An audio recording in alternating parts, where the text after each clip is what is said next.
So yesterday, Lord Krishna had spoken about Kevalya Bhakti. Ananyash Chintayanto Mam, he spoke about pure devotional service, Patram Pushpam Phalam Toyam. Right? In the previous words, what did he say? Patram Pushpam, even after you offer me one leaf, one flower, some fruit, some water, whatever, with love and devotion, I accept it. But then for the people in general, through medium of Arjuna, it's through Arjuna Lord Krishna is trying to tell. He is actually trying to help us. He is trying to help us understand, that suppose in case you are not qualified to do that, then there is something we can do a bit lower than that. So Lord Krishna here is saying, let's see what he's saying. Yat karoshi yadashnasi yajjoshi dadasi yat yat tapasyasi kaunteya tat kurushva madarpanam. Whatever you do, whatever you eat, whatever you offer or give away, whatever austerities you perform, do that, O son of Kunti, as an offering to me. See, he's come down a little bit, you know. So he's saying, Yat karoshi, whatever you do, yat ashnashi, whatever you eat, whatever you're eating, yajju hoshi dadasiyat, whatever you're offering, yajju hoshi, whatever in the yajna you are giving, right? Basically, you give anything. You can give anything to anyone. So you give away, like, dadasi, you give away. Yet tapasyasi, you do austerities, you do tapasya, right? Oh, Konteya, oh, son of Kunti, let me tell you, that kurushvamat arpanam. So, that kurushvamat arpanam. So, whatever you are doing, you arpan it to me, you give it to me, you offer it to me, whatever you eat, whatever you're eating, you do charity, you do tapasya, everything you just offer it to me. So let's understand this, the technical aspect. Now, Nishkam Karma Yoga, what does that mean? Nishkam Karma Yoga. We have three words, Nishkam Karma Yoga. It means person is doing prescribed duties. Okay, Nishkam. As given in the Shastras, according to the Varna and the Ashrama. Whatever his duty is, he is doing. Now, when he is doing that prescribed duty, the result, what is he doing? Because it's Nishkam, he's giving it, offering it to Krishna, right? Now, when it comes to Kevalya Bhakti or pure devotional service, what happens over there? There, the person does the work itself for the pleasure of the Lord. Here he is doing prescribed work according to Varna, according to Ashrama, he is doing his prescribed work and offering it to Krishna then. But here in Kevalya Bhakti or pure devotional service, he is doing the work for the pleasure of Krishna only. I'm doing this work for the pleasure of Guru and Krishna. That's what he is always saying. This is the mood of the person that time.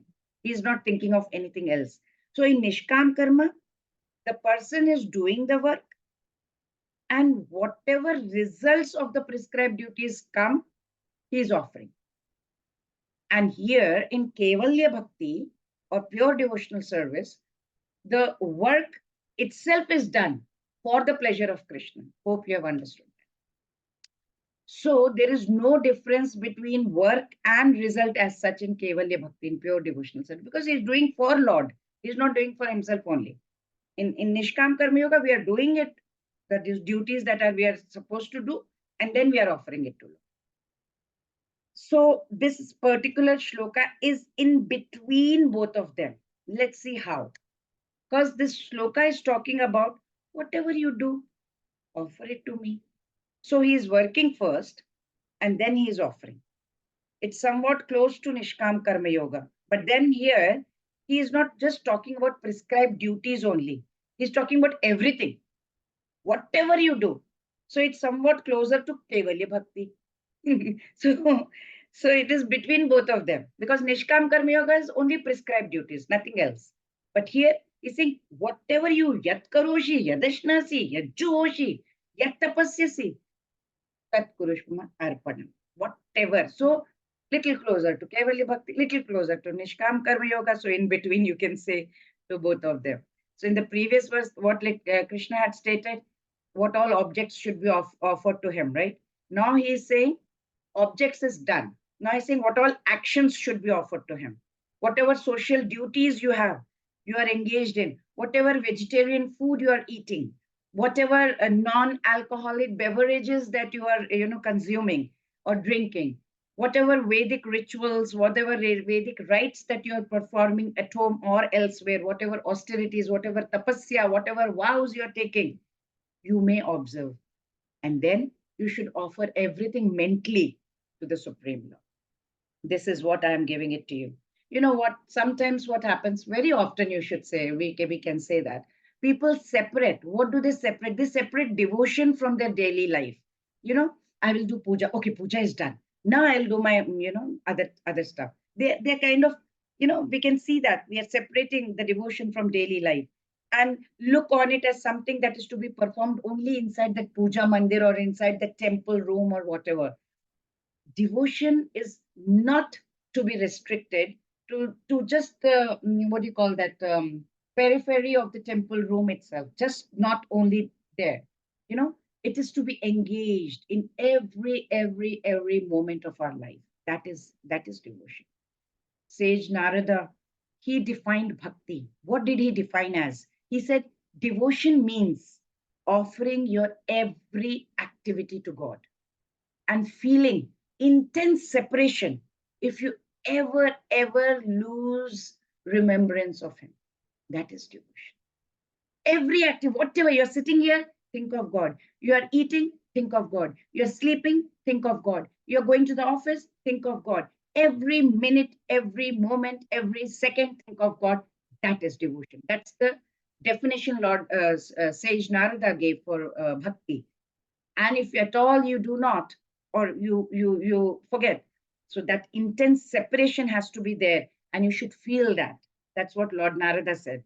So when all the work is dedicated, everything is mentally delivered to God, it's called arpanam. Tat purushvama arpanam. That attitude, what does it change change into?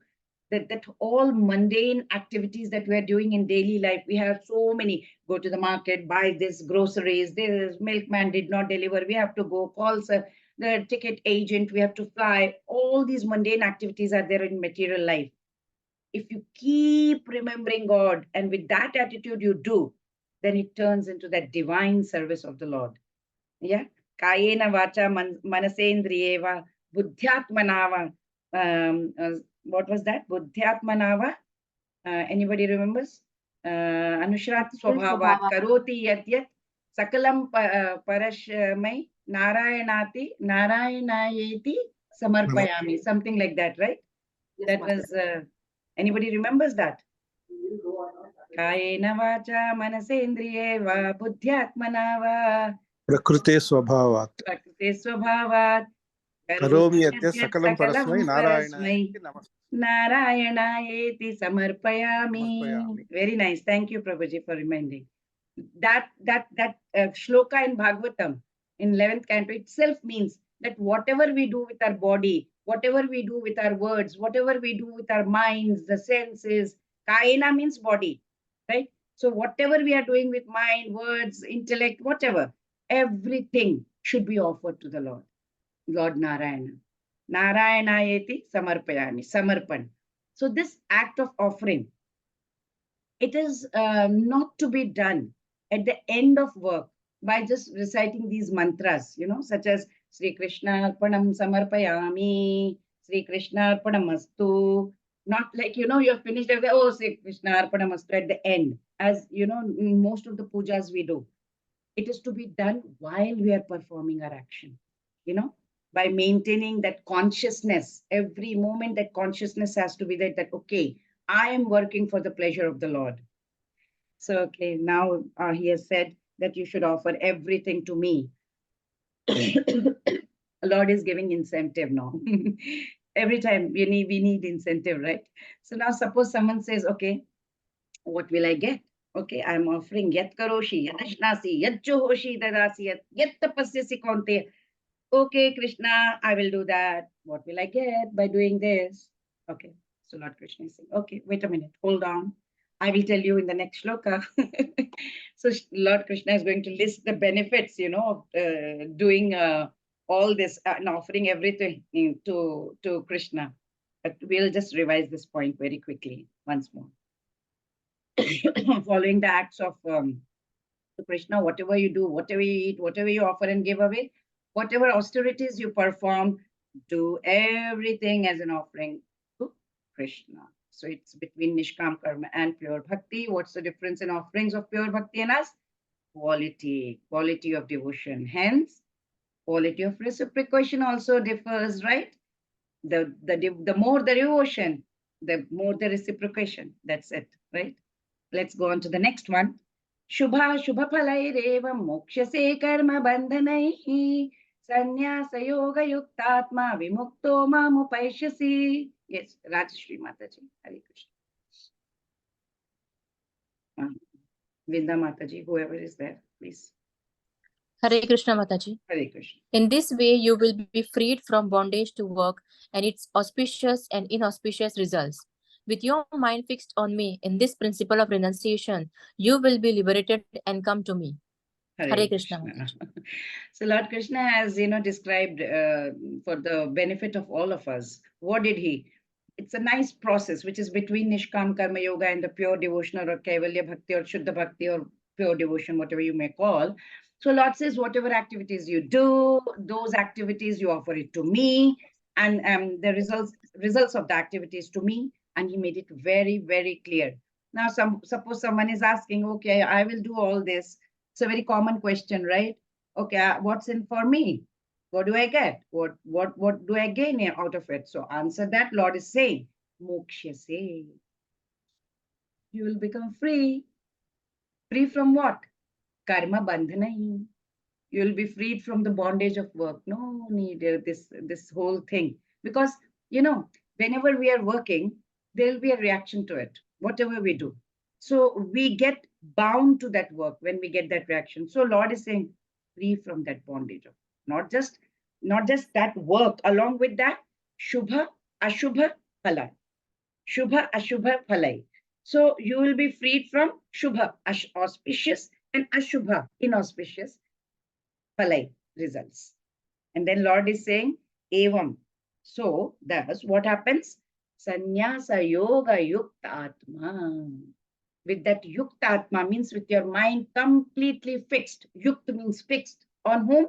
On God.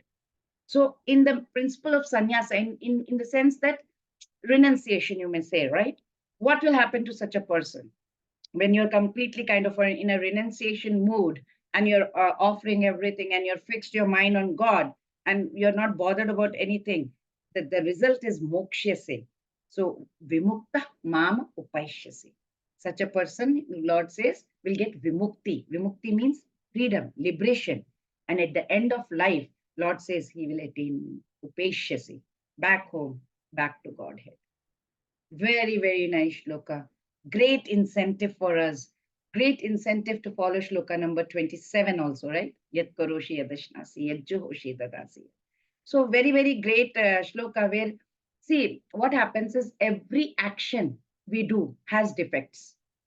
Just as, fire is covered with smoke, something or the other, when we are walking on the earth, for example, we are walking on the ground, we knowingly, unknowingly, we are killing millions and millions of living entities, tiny ones. We can't even see them. In our occupational duties, whatever occupation we have, no matter how careful we may do, we are trying to do, we will still harm the environment. We may be hurting someone. We may be saying something bad to someone. We may be thinking something bad about somebody. Even if we eat a cup of yogurt, imagine, we still incur that sin because we are destroying that bacteria in it, right? They say living entities are there. They are residing in it.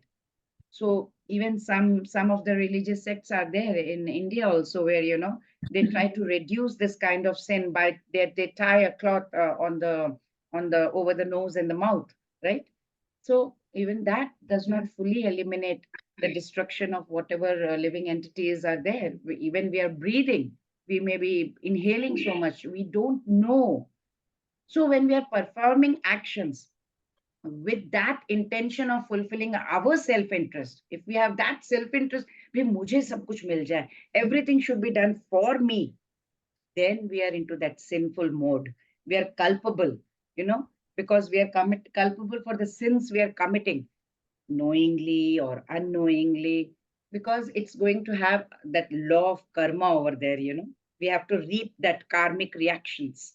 So if we do good karma, still it is binding, it's like gold chain.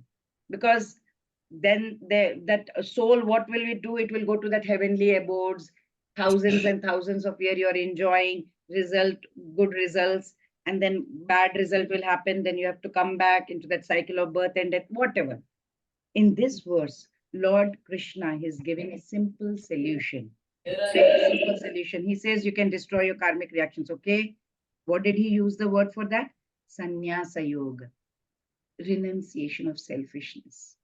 Don't have that self-interest. All the time we are thinking, what is in it? What is there in it for me? All the time, mujhe kya milega? What do I gain? I am sitting here for 1 hour. What do I gain here? That's the kind of mentality we all have. So he says, no. When we dedicate our action for the pleasure of the Lord, we are freed from all this. We are freed from these chains of good and bad results. We are freed from these fetters of good and bad results. So those who are able to, have that kind of consciousness, like yoga yuktatma, completely united in consciousness with the Lord, then, and we are acting in that Krishna consciousness, in under his direction, we are yukta, completely united, term, yukta vairagya, Rupa Goswami also said in that Nectar of Devotion, he says that as long as we are in this material world, we have to act. There is no way we cannot act. We cannot stop acting. Means action in the sense working. Therefore, if our actions are performed and the fruits are given to Krishna, then that is Yukta Vairagya. So such yogis, what happened, even in this same life, they become Jivan Mukt. They are liberated in consciousness. And after they leave their bodies, they get a divine body. And they stay in that spiritual world and they are serving the Lord. So very, very hope-giving shloka for all of us. We can do our daily duties, daily chores, but our tongue should keep on vibrating the Maha Mantra, Hare Krishna, Krishna Krishna, Hare Hare, Ram Ram, Hare Hare. So Lord has spoken a lot of things about devotees. It's almost like Krishna is partial. Lord says, I will take such a person back home, back to Godhead. So what about others? Only the devotees. He says, I will make sure that that person gets some punishment. Krishna had said, right? Paritranaya sadhunam vinashaya cha duskritam dharma samsthapanarthaya sambhavami yuge yuge. I will protect my devotees and I will annihilate the miscreants, right? So clearly he is partial. But then Krishna has something to say on this. Let's see in the next shloka. Samoham sarvabhuteshu nami dveshyosti na priyaha ye bhajanti tu mam bhaktya maite teshu chapyaham. Yes, please. Snigdha Mataji, would you like to read? Hare Krishna. Hare Krishna. I invite no one, nor I am partial to anyone. I am equal to all, but whoever renders service unto me in devotion is a friend, is in me, and I am also a friend to him. Hare Krishna. Hare Krishna. See, in the previous chapters and even in this previous verse of this chapter, many, many places, it is like he is very partial towards his devotees. So suppose someone is asking this question, Hey Krishna, you are partial to one sect of people and you're doing something else to another sect of people. So Krishna says, Krishna, are you partial to them? So for that, Krishna is giving this shloka. What is he saying over here? Name dveshyostinna priyaha. I am hate, nor do I hate anyone, nor do I envy anyone, na priyaha, nor do am I, somebody is dear to me or partial to someone. Na dveshyati, na priya. So nothing like that, don't worry. So what does that mean? Samoham sarva bhuteshu. I'm equally disposed. I'm completely, I'm equal. Samoham. Samoham means equal. Sarva bhuteshu, everyone. So Krishna says, but then there is a but here. What is that but? Ye bhajanti to mam bhaktya. But those who render service, transcendental service, devotional service to me, in devotion. Ye bhajanti, bhajanti, they are thinking about me. Mam, me, bhaktya. Maite teshu chapya. Maite, such persons are in me, cha and api chapya. Aham teshu means I am in them. They are in me, I am in them. Who are thinking about me alone.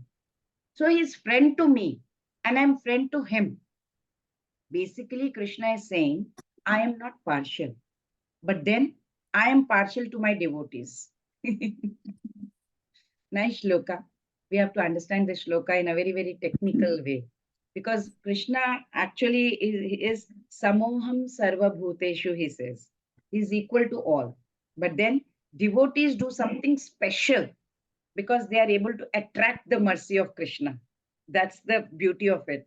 Srila Prabhupada states in his purport, he says, one may question here that if Krishna is equal to everyone and no one is his special friend, then why does he take, special interest in his devotees? Because they are always engaged in his transcendental service. Why does he do that? But this is not discrimination, right? It is very, very natural. Any man, even in this world, we can see that, right? We may do so much of charity. We may go for girls' education. We may go to orphanages. We may take care of girl child. We do that adoption thing also nowadays. But still, we have special interest in our own children. Don't we? We all agree to that, right? It is like, when a diamond is set in a golden ring, for example, it looks very nice. In the center, there is a diamond over here. The gold is glorified. Gold looks very beautiful. And at the same time, the diamond is also glorified over here, right? So the Lord is the diamond. And the living entity is, both are equally, they're eternally glittering over there. We are doing that devotional service to the Supreme Lord. We look like gold, right? Of course, Lord is the diamond. And so this combination is very nice. There is a gold and there is a diamond. Lord is the diamond, right? So we all very intuitively believe that if there is a God, he must be perfectly just, means he does justice. There cannot be an unjust God. That's what we actually kind of believe. And people who are suffering injustice in the world, they make that, you, Mr. Billionaire, you are trying to screw me, right? You have that power of money. ये अपना power दिखा रहे हो तुम. Do what you like. God is there. God is there and he will definitely settle our dispute. He is watching. He will punish you. You cannot escape. So this sort of statement, it does not indicate that person who is making that statement, he is having absolute faith in God and something like that, and he's a sadhu. No. Or even common persons believe that God is, very just and all that. But previous verse, Lord, what did he? He created a doubt in us that God is partial towards this devotee, right? Because while everyone, we have to go through that, what do you call that? Karma, law of karma. But God, what does he do? He releases his devotees from it, right? So doesn't that show that he is partial? Lord Krishna feels it very necessary to clarify that point. And he says, no. Samoham sarva bhuteshu. I am equal to all. But I have a uniform law according to the law of karma, With then there is a law where I will bestow my grace to somebody. That law was previously stated, like in 4.11, in whatever people, the way they surrender, that is how I will, do it accordingly. Everyone follows my path, knowingly, unknowingly, he says in chapter 4. For example, let's see the rainwater, right? The rainwater, it will fall equally upon the earth. Everywhere it is falling equally. But the drop that is falling on the cornfield, what will come out of that? Corns, right? Or rice field, rice. If it falls in the desert, that converts into, maybe cactus, right? If it falls into a gutter, it becomes a dirty water. And if it falls into, oyster, the rainwater falls on the oyster, it becomes like pearl. It creates pearl inside. There is no partiality on the part of rain. Rain is not saying, okay, I'm going to be partial. It is bestowing its grace upon the land. The raindrops cannot be held responsible for what all are coming. rice, gutter water, dirty water, pearl, or whatever, right? We cannot say, okay, rainwater is falling in the ocean. Why ocean is so salty? We cannot. It's the nature of the recipient. What is below that? What am I holding? Same way, Lord is stating over here, he is equally disposed towards all of us. But those who do not love him, they cannot get the benefit of his grace because their hearts are not suitable vessels to receive it. Our heart should all be suitable. I mean, God dekh hi nahi raha hai. I do so much. You have to see inside how much are you, holding. Is your vessel suitable? Is it pure? Is it perfect? Did you wash it properly? We need to check it out for ourselves. So introspection. So Lord says that if my devotee calls out to me, I'm there because I have made a statement in Bhagavad Gita, ye yatha mam prapadyante tams tathaiva bhajamyam, right? In whatever way people surrender unto me, I will reciprocate. So I have given that statement. So I will do that. So this statement is still okay. But what about those people who are practicing bhakti, but still fall down from there? What about them? Are they still devotees? Does Krishna still take care of them? Very, very important question that Krishna is going to answer here. What can people do whose hearts are impure? Lord Krishna will reveal the purifying power of bhakti. So let's see that in the next shloka. Api chet suduracharo bhajante mamananya bhag sadhurev samantavyah samyak vyavasito hi saha. Yes, please. Hare Krishna Mataji. Hare May I? Krishna. Even if one commits the most abominable action, if he is engaged in devotional service, he is to be considered saintly because he is properly situated in his determination. Hare Krishna Hare Mataji. Krishna. So in the previous shloka, what Lord Krishna said, he said he is samoham sarva bhuteshu, he is equal. But then he is inclined towards his devotees. Suppose we ask a question, okay, Krishna, what if your devotee slips? What if he falls down? Will you still consider him a devotee? Will he still be very dear to you? Will he still be dear to your heart? What, Krishna? So Lord Krishna says, apichet. Apichet means if. Durachara. Durachara. So what does that mean? Even if one commits the most abominable action, suppose, bhajate mama nanya bhak, is engaged in my devotional service, he is doing my devotional service, but he has fallen down for some reason. He got into some fight, something happened to him, deviated. Sadhu eva samantavya. He's a saint. He's saying, Lord Krishna is saying, he's a saint. He fell down for a reason, but he has been doing my devotional service continuously. He didn't stop.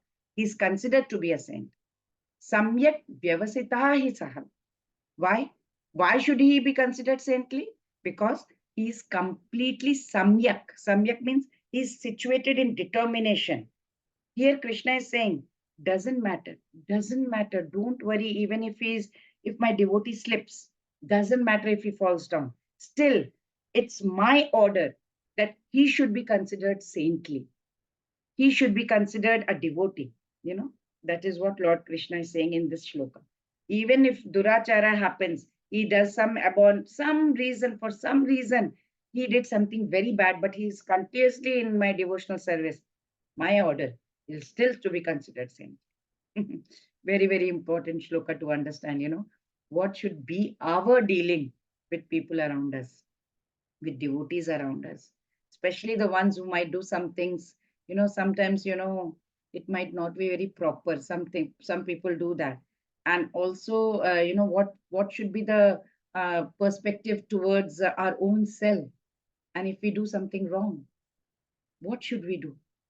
What should we be thinking about ourselves at that time? That is the important shloka this one is telling us, for all the practicing devotees. We are all practicing devotees. And what should we be thinking at that moment? 9.30 is telling us, devotion to Supreme Lord is so, so, so powerful, It can reform anybody. Anybody who has most fallen person also can reform. That is the power of devotion. We know about Ajamil, we know about Valmiki, we have heard all those stories, right?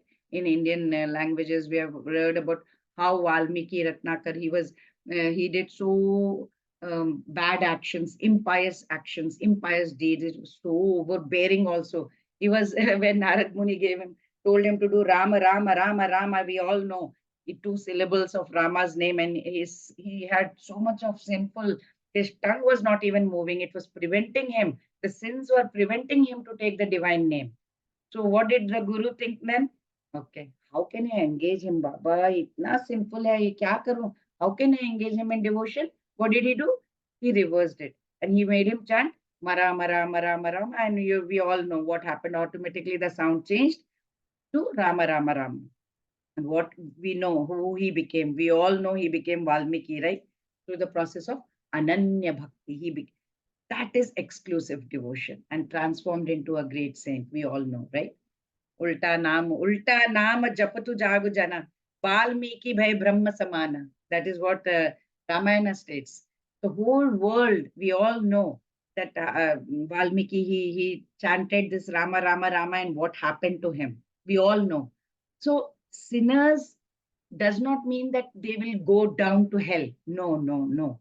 So it means here this verse is kind of telling us, Lord Krishna is declaring over here, even the vilest sinners, if we begin to worship Lord, but Ananya Bhakti, that worshipping Lord exclusively, they will not be durachara anymore.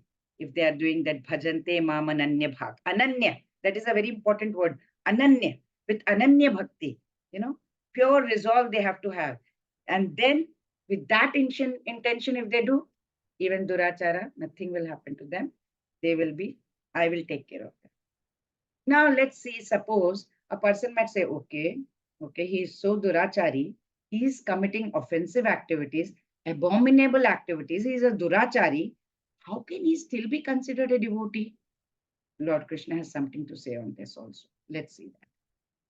Shipram bhavati dharmatma shashvachantim negacchati kaunte apratijanihi name bhakta pranashyati. Let's see that. Okay, anybody would like to read that? Hare Krishna Mata. Hare Krishna. He quickly becomes righteous and attains lasting peace. O son of Kunti, declare it boldly that my devotee never perishes. Hare Krishna. Hare Krishna. So Lord, previous verse, what he made a very strong statement, right? Even if my devotees fall down, or even if they're doing durachari, abominable act also by accident, such a person should be mantavya. He should be considered as sadhu. He should be considered to be a devotee. I say that. Now, question is, how come if a person is doing such an abominable activities, why should he be considered a devotee? Why? It doesn't make sense to me. So Krishna is answering that question.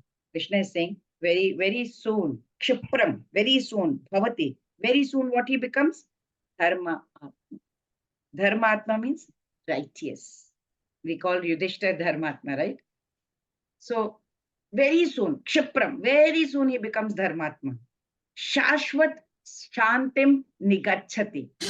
So very, very soon, not only he becomes Dharmatma also, he's also attains Shashvat, eternal, Shantim, lasting peace. He attains that. Then with a little bit of anger, Lord Krishna is saying, Oh Konteya, hey, O son of Kunti, Pratijanihi, declare it. Declare it boldly. What? What to declare? Name bhakta pranashyati. What to declare? That my devotee never ever perishes. Very, very hope-giving shloka. Oh, this one also for all of us. This shloka is telling us, how possessive Krishna is for his devotees. We will never find a lover like Krishna, who has unconditional love for all his part and parcels. We will never find it. Even in this material world to zero. No one, best of somebody you can say, oh, my husband loves me. No. Lord Krishna. He is telling. Srila Prabhupada states in his pulpit, generally what happens is a devotee who is engaged in this 9 kind of devotional service that we all know, right? Smaranam, Kirtanam, all this. He is engaged in this process of cleansing. So he wants to cleanse all the contamination from the heart. So what does he do? He tries to fix his concentration on Supreme Personality of Godhead within his heart, and then slowly all the contamination, all the papas are washed away. Continuously, if we keep thinking of the Lord, naturally it makes him pure by nature. So if we keep chanting Hare Krishna, Krishna Krishna, Hare Hare, Hare Rama, Rama Rama, Hare Hare, tongue is vibrating continuously without stoppage. If we keep doing it, what will happen? What does this do? This mantra do? We need to understand. This will protect a devotee from accidental fall down. Now we understand why we need to keep chanting is we may fall down. We may fall down any second. So this keeps us away from falling down, and we remain free from that material contamination. We keep doing papas. This chanting keeps purifying. Every morning, how we brush our teeth, we need to how we take bath to clean ourselves. This is the mantra, we have to clean ourselves. But process of becoming virtuous, it is a great mystery, From childhood, we have learned you must speak the truth, such bolo, serve others, be free from anger, gussa acha nahi hota hai. Yet we are not able to do that, right? We are not able to practice that in what is the simple reason? Simple reason is mind is impure. And without purification of mind, we cannot remove it permanently, right? How the if oil falls on the chunni or on the cloth, it cannot be removed by water. We cannot just say, okay, wash it under water and it will be gone. No matter how much we try, it will not go, right? We need some soap here. Similarly, truthfulness, non-violence, other virtual qualities, it cannot be acquired without engaging in devotion to Lord. You can't say, okay, you will just get it. No, we have to engage in the devotion of Lord. We keep reading Bhagavad Gita, Bhagavatam. Then these qualities will slowly come up and the mind will get purified. And once the mind gets purified, then unless the mind gets purified, we cannot attach it to God. That is also very, very important. So Lord Krishna is telling Arjun, okay, boldly, please go tell everyone, my devotees will never perish. So what does he say? The Jnani, the person of knowledge, he will not be lost. He is not saying Jnani, he will not be lost. He is not saying, okay, Karmi, he will not be lost. He is making a promise only for one sect. What is that? For his bhaktas, for his devotees. Saying, only for my devotees, I am telling you, they shall never come to destruction. They will never be destroyed. They will never come to ruin. He's saying he's again repeating this point. What he stated in 9.22. What did he say in 9.22? Ananyash chintayanto mam yejanav. Ananyash chintayanto mam, right? Yejanav paryupaste tesham nityabhiyuktanam. These two people, Ananyash chintayanto mam nityabhiyuktanam. He is completely again and again repeating. Personally carries the burden of maintaining those who depend on him and who are completely engaging in the exclusive devotion towards the Lord. Seems very intriguing and very interesting. He says, why Lord Krishna is telling Arjuna to declare? Why can't he declare it himself? We can say, okay, Kaunteya Pratijani, why Kaunteya Pratijani? You tell, right? Reason is, under special circumstances, Lord can break his word.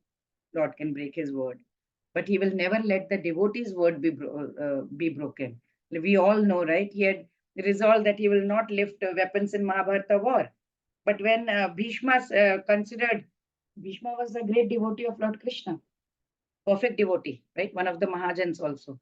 When he resolved that, okay, either I will kill Arjun by sunset, or I will make sure that the Krishna lifts the weapon. That's the vow he took.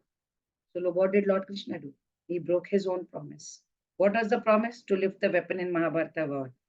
He broke his promise to protect the vow made by Bhishma. Because otherwise Bhishma's promise will be gone, right? He has to protect Arjuna also. So to reaffirm that strength of the statement, Lord Krishna is saying, Arjun, don't worry. You declare that my devotee will never perish, because I will guarantee you that your word will not be gone. It will be kept by me. So Lord, what is saying? Even if a devotee falls down, if he is engaged in one pointed devotion, right, without getting deviated to any other personality other than Krishna, and he is doing that, he's practicing bhakti yoga, then that person will get purified, and purified very quickly. Shipram bhavati dharmatma, right? He says. So after saying that, what Lord Krishna is saying, he continues. He starts glorifying bhakti now. So see, how can he stop here? Lord Krishna is glorifying bhakti even in the next verse. Let's see what he's saying. So this is the most confidential. Even if a devotee is imperfect, Krishna considers him saintly. Why? Because he is properly situated in determination. And number 2 is quickly becomes righteous and attains lasting peace. Shupram bhavati dharma. Shashvat chantim nigachati. Okay, so let's move on. Mami partavya pashritya yepisya papayonayaha sriyo vaishyastata shudra tepi yanti param gatim. Yes, please. Who would like to read? Hare Krishna Mataji. Hare Krishna. O son of Radha, those who take shelter in me, though they be of lower birth, women, Vaisyas, merchants, and Sudras, that is workers, can attain the supreme destination. Hare Krishna Mataji. Hare Krishna. So Lord Krishna has made very, very emphatic point, right? He said that even if there is an accidental fall down in the life of a devotee, if he still continues to practice bhakti and very, very intently, Kevalya bhakti with one pointed focus, he will be purified very, very quickly. Kshaprim bhavati dharmatma. And another point that he is, is suppose if you want to avoid fall down, what are we supposed to do? We don't want to fall down, right? Then we get into that cycle of birth and death and lamenting, and then, come back to that original position. We have to continue chanting. Chanting is very, very important. Chanting Hare Krishna Mahamantra. Whatever activity we may be doing, we have to chant that continuously. And this remembrance of the Lord will protect us from the fall down.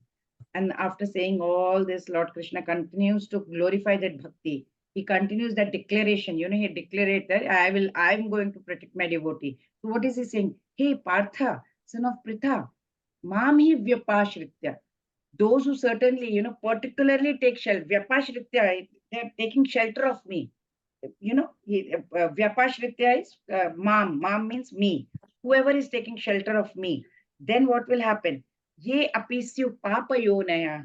Even those who are born of lower family, they have done some sin and they are born in lower family. Doesn't matter. Like who? Striya. Let's not consider Striya means we are women. Oh, Lord is saying about me. We are just soul. Soul doesn't have any gender like that, We do something and we get into this body. That's it. Vaishya, Tatha, Shudra, low class. Te api yanti param gati. Even they go to supreme destination. It doesn't matter which body we are into. If we are doing devotion, we have to go there. That's it. Very clearly is declared. Doesn't matter low birth, high birth, rich class, big class, women, gender, age, class, doesn't matter. That's what Lord means over here. No varna, no ashrama, nothing like that. Everyone is entitled for it. Very nicely declared by Supreme Lord. The devotional service, there is no distinction, lower, higher classes of people. In material conception, we have such division, rich class, low class, poor class, that caste, this caste, women, men. No, nothing in the eyes of Lord, nothing. Only devotional service. And everyone is eligible for supreme destination. It's not that only men can go to spiritual world, women cannot, the brahmanas can go, vaishyas cannot, nothing like that. So anyone can take to it. So that is only possible if we take shelter of Krishna. What is that word? Vyapashritya, shelter. One has to take complete shelter of Krishna. Then we'll become greater than even the jnanis and the yogis. Why? Because, for the path of jnana yoga, what is the eligibility? We need to have 4 qualifications. We are in the path of jnanis. We have to have that discrimination of what is right and wrong. Then we need to have detachment. Then we need to have a very disciplined mind. And our senses also should be very disciplined. And we have to have that deep longing for liberation. Mukti chahiye. Very difficult to follow. Can't do it.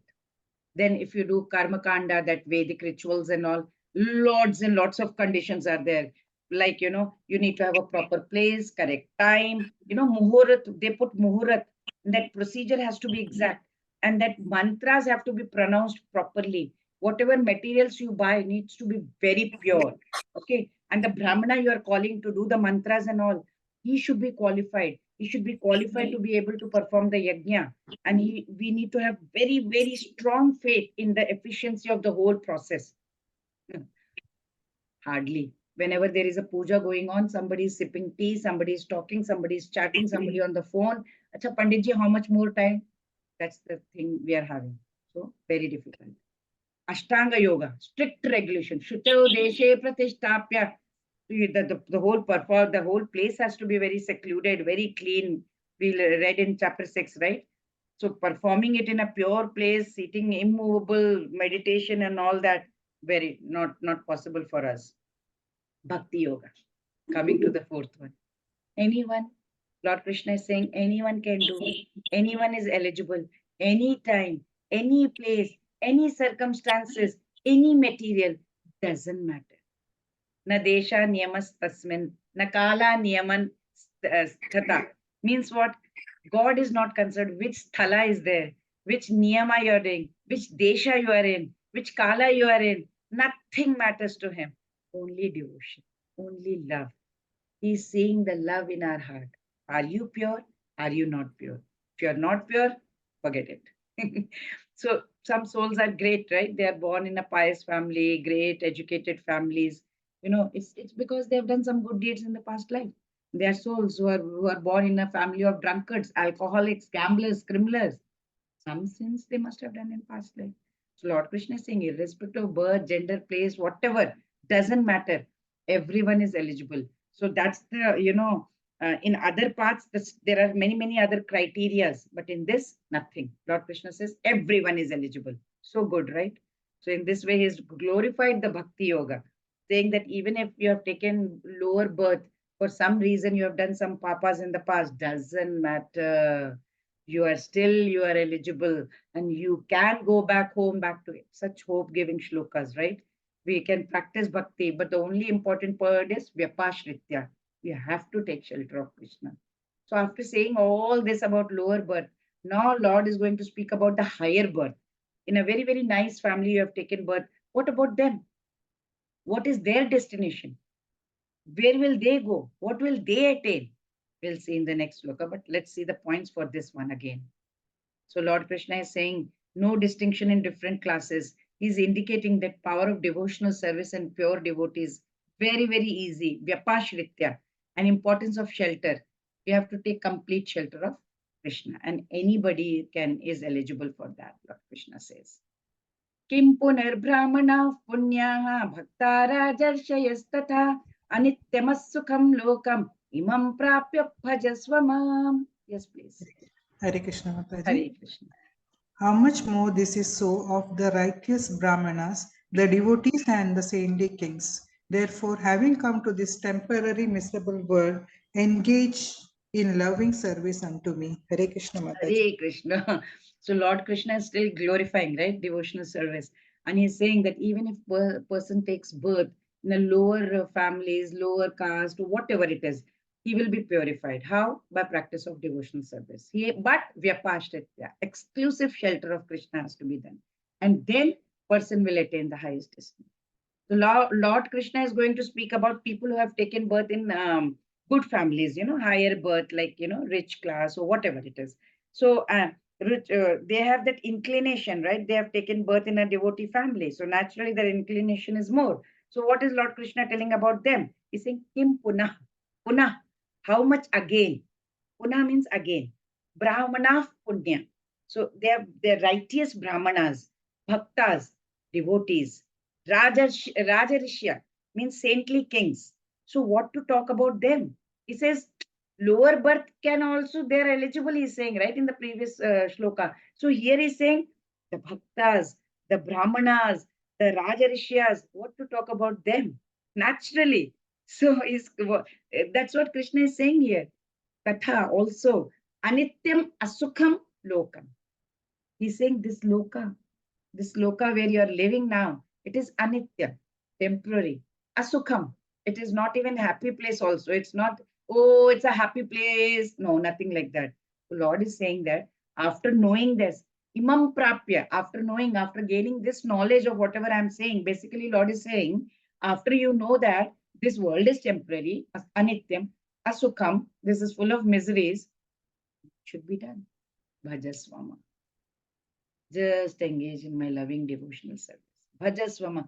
Everywhere, every shloka I'm coming and I'm encountering this. Bhajasvamam, Bhajasvamam, Bhajasvamam. See, what is the shloka telling us? When even the most abominable sinners, they are assured, okay, you are on the path of bhakti, you are qualified. Then why should more qualified souls have any doubt? That's what Lord Krishna is telling in this one. They are of higher class. Brahmanas, Bhaktas, Rajarishis. Why should they have any doubt in their mind? That's what Lord Krishna is telling in this.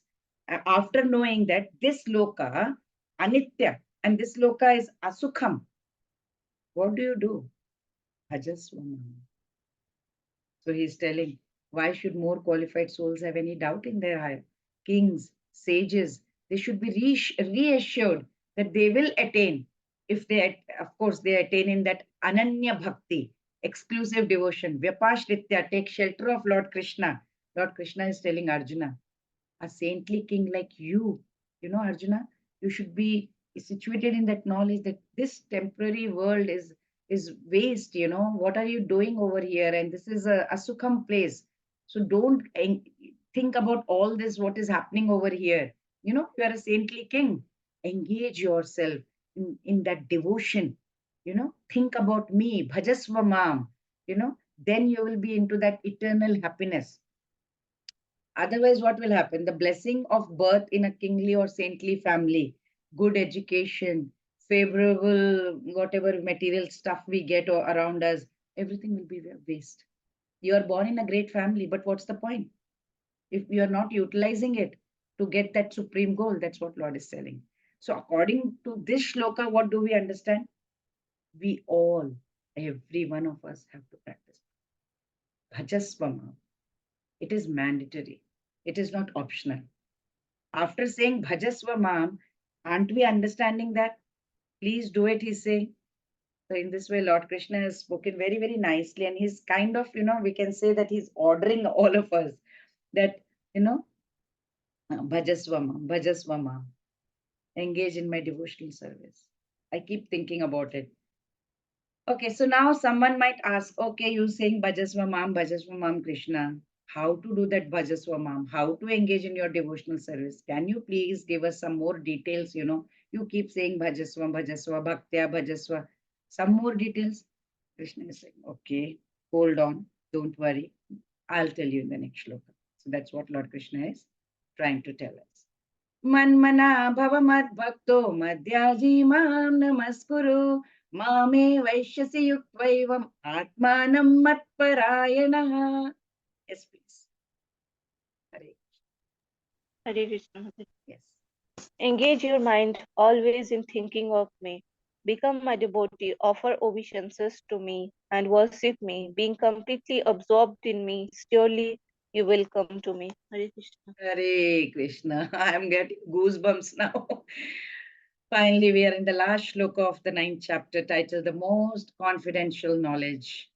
Raja Vidya, Raja Guhya Yoga of the entire Bhagavad Gita. There are 18 chapters, and middle 6 chapters are the essence of Bhagavad Gita, and the 9th and the 10th chapters are the essence of the middle chapters, middle 6 chapters. And this particular shloka that we are about to read and we are about to understand, about to discuss, this shloka number 34 is actually in the middle of entire Bhagavad Gita, and it is the essence of entire Bhagavad Gita to such an extent that this particular shloka that we are,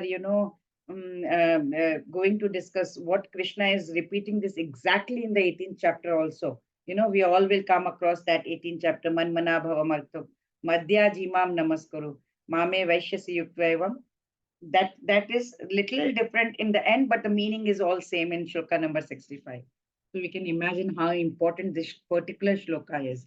You can check 18.65 and you'll know this shloka is there as well, but with a couple of words difference, but meaning is absolutely the same. So if we can implement this shloka in our day-to-day life, what the meaning is saying over, translation is saying over here, in our day-to-day life, we can easily become very, very nice, pure devotees.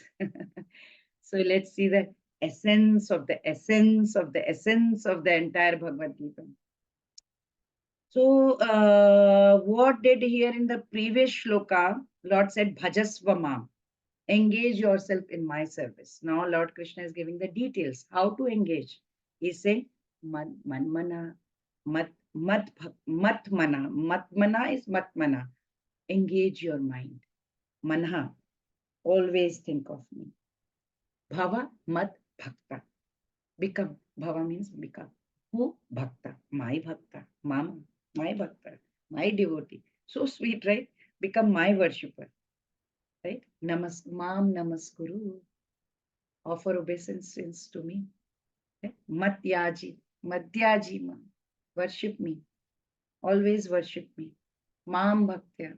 Mam bhajanti. All he is saying namaskuru. Mam namaskuru. Pay obeisances to me. So nicely. Yeah. Yuktvaivam atmanam matparayana. Yuktvaivam. Yukt. Completely. Fix. Be absorbed in me. Completely you surrender to me. Your Atma. Surrender to me. Be completely surrendered. Completely be devoted to me. What will happen? Mama evaishyasi. Surely you will come to me. Mame vaishyasi. If you do yuktavaivam atmanam matparayana, mama evaishyasi. You will come to me. Krishna is, giving this sutra here. He is telling to do. What are the four things, four activities? And he says, if you do these four activities, guarantee. Without fail, you will come to me. That's what he's saying. Just we can imagine how merciful, how sweet, how kind the Lord is. In this entire Bhagavad Gita, Lord Krishna is telling us so many times how easy it is to go back home, God to her. But we are not able to understand. And if you follow what he's saying to the letter T, gone, we can do it. We can easily hit century, more than that maybe. So it's very clearly indicated that, right, Krishna consciousness is the only means of being delivered from this Maya, whatever we are in. So he has stressed bhakti so much, the path of devotion, throughout Bhagavad Gita we have seen, and throughout this chapter 9, right? Raja Vidya, Raja Guhya Yoga, it is most confidential knowledge. So Lord Krishna is concluding, he is kind of telling Arjuna, please become my devotee, Arjuna. And he's asking Arjuna, you know what? Unite his consciousness with God. Indirectly, he is giving that message to us. And he's saying, worship me, engage your mind in meditation upon my divine form, offer namaskuru, offer obeisances to my, form, and with complete humility. I'll just take 5 more minutes, 10 minutes max. Namaskuru, he says, right? So he says, if out of this, don't have any kind of, pride, and away from that, if your heart is immersed in devotion, then you can dedicate your thoughts, actions, everything to Lord. Lord Krishna is kind of assuring that Bhakti Yoga is definitely, great, and there should be no doubt about it. Srila Prabhupada also says, right, whatever Bhakti Siddhanta Saraswati Goswami Maharaj had said, Deha Dehi Vibhedo Yama Nashware Vidyate Kvachat. He says that, like, there is no difference in Krishna's supreme Lord between himself and his body. Right? Deha and Dehi, there is no difference, he says. So that after understanding all this, we can easily go, if we do properly whatever these four things Lord is telling us, we can easily go by, of course, following those 9 devotional, different processes of devotional service, right? Like hearing, chanting about Krishna and all. So in this way, Krishna has given the essence of this entire Bhagavad Gita. So ultimately, he's saying practice devotional service. And if we can practice devotional service onto Krishna, and Krishna is saying that if you can do this, you will come back to me. I'm telling you. So in this way, Lord Krishna has spoken the essence of the essence of the essence of Bhagavad Gita. And he's telling us what we need to do practically in our day-to-day life. So let's see the 4 important points, because we need to receive Lord's grace very badly. So let's see the 4 points again. So what is Lord trying to tell us? He says, engage your mind always in thinking of me, become my devotee, offer obeisances to me, and worship. These are the 4 very, very important points that we need to understand from this lesson, from this chapter. I can relate a story, like, what I remember. Like, there was this man who was working for an office. He had a 9 to 5 job, and he was just about to leave. So his boss calls him and says, "Oh, you know what? I forgot. I need to make an urgent payment to that company. And can you prepare the accounts and let me know how much money I need to pay that person and all that?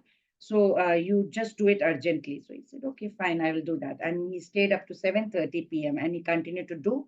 And he gets up and he goes and he says, "Okay, boss, I have done everything." And he writes a check and he says, "Can you please sign this check? Everything is ready." Mm, you know what? I'll sign it tomorrow morning. Okay, I'll do first thing in the morning, but not today. So he says, "Okay, fine." He goes. Next day in the evening, he is just about to leave. The boss says, "Hold on. I have some more things. I have to make another payment to another company. Can you just sit down and prepare the accounts?" This time, what does the employee do? He brings a blank check. Says, "Sir, can you please sign the check first? Only then I will check the accounts, because you know what? Yesterday I did everything. I wanted you to sign the check. You did not sign the check. This time you better sign the check before, and then I will prepare the accounts." The boss is saying, "No, sorry, I'm not going to sign any blank check over here until the whole accounts is done and keep it ready. Then I'll decide whether I want to sign it or not." So this is also the case with Krishna here. We need to make that endeavor. We need to try and do whatever is possible. And then it is up to his jurisdiction, whether what he wants to do with us. But if we think, no, he has to show mercy first, and then I will come into Krishna consciousness, it's not going to happen that way. We can't convince our mind that, anyway, Lord is sadhana siddha. He's actually kripa siddha. Why complete all 16 rounds of japa? Because if he wants to show his mercy, even if I say Hare Krishna, he will just once also he will come and he will show me his mercy. What's the point of chanting 16 rounds? The answer to this is, the key that is that our sadhana, whatever dedicated sadhana or the round of japas we do, what does it do? It prompts him. It makes him manifest kripa, mercy, when he sees how hard we are working and how diligently we are trying to do. It melts his heart. Like small children who are not yet able to walk. They slip, they fall, they get up, again they try. So father, what is he doing? He's encouraging he's standing away and he's encouraging, he's try to show the child some toy, you know, come. And the child is trying, falling. After repeating many times, father eventually what he realizes, oh, he's not able to make it. Oh my God, he's falling so many times. Let me only go. He takes 4 steps forward towards the child and gives the toy to the child. That is what is happening in our Krishna consciousness process as well. We are all trying to be conscious of Krishna, and then we all fall down. And then we try again. Then we fall down. But the fact that we are trying and we are falling down, that melts Krishna's heart. And then out of his mercy, he comes. And then he gives himself the mercy. But if we don't even try and just sit there, you come and give me Krishna. You have to give me. Sorry, that's never going to happen. We need to take that first step. Hare Krishna. Okay, so let's see the summary quickly. We learned 9.1 to 9.3, hearing about Krishna, qualification, disqualifications. Then we learned about Aishwarya Jnana, then non-worshippers and worshippers, Krishna, the supreme object of worship. And the last one was glories of bhakti, you know, directly worshipping Krishna. That's what we learned from 26 to 34. So with this, we end chapter 9. Vancha kalpatarubhyashcha kripa sindhubhya eva cha patitanam pavanebhyo vaishnavebhyo namo namah. Om tatsaditi Srimad Bhagavad Gita so Upanishatsu Brahma Vidyayam Yoga Shastre Shri Krishna Arjuna Samvade Raja Vidya Raja Guhya Yogo Nama Navamodhyayah. Shri Krishnarpanamastu. Sarvam Shri Krishnarpanamastu. Hari Om Shri Krishnaya Namah. Hare Krishna. Thank you, everyone. Hare Krishna Mataji. Thank you for the Thank you, wonderful class Mataji. today. Thank you. Thank you so